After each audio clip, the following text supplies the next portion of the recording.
Dinas Kependudukan dan Pencatatan Sipil atau Disdukcapil Kabupaten Aceh Jaya kewalahan menghadapi lonjakan permohonan perubahan data kartu tanda penduduk atau KTP khususnya pada status pekerjaan dalam beberapa hari terakhir.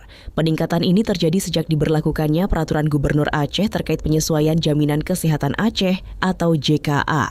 Kebijakan tersebut mendorong masyarakat untuk segera memperbarui data kependudukan agar sesuai dengan kondisi ekonomi terkini. Pantauan di kantor Disdukcapil setempat, antrean warga terlihat membludak sejak pagi hari.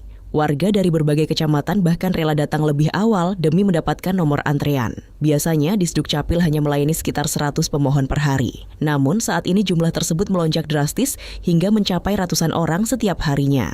Mayoritas warga datang untuk mengajukan perubahan status pekerjaan yang dinilai berpengaruh terhadap akses bantuan sosial dan layanan kesehatan.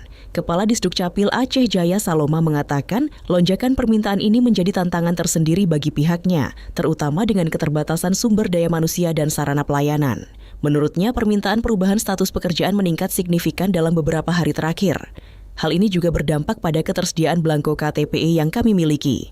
Ia menjelaskan, pembaruan data pekerjaan menjadi penting karena merupakan salah satu indikator dalam penilaian penerima bantuan sosial.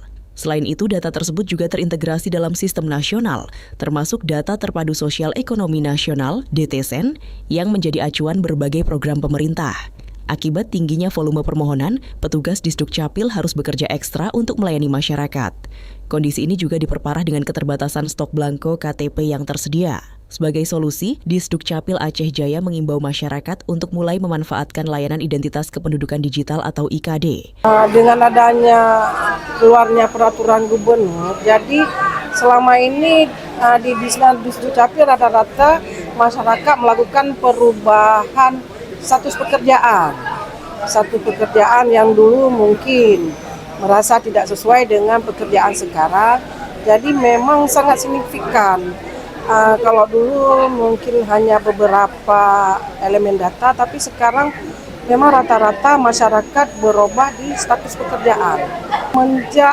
Setelah sosialisasinya peraturan gubernur, sehari lebih 200 kami tanda tangan dokumen kependudukan yang biasanya hanya di bawah 100, ini di atas 200 rata-rata, dan itu sangat terjadi memang di luar prediksi kami. Penggunaan IKD dinilai dapat membantu masyarakat dalam berbagai keperluan administrasi tanpa harus bergantung pada KTP fisik. Dengan adanya alternatif layanan digital tersebut, diharapkan antrean di kantor Disdukcapil dapat berkurang dan pelayanan kepada masyarakat tetap berjalan optimal di tengah lonjakan permintaan. Dari Aceh Jaya, tim Isu Publik melaporkan.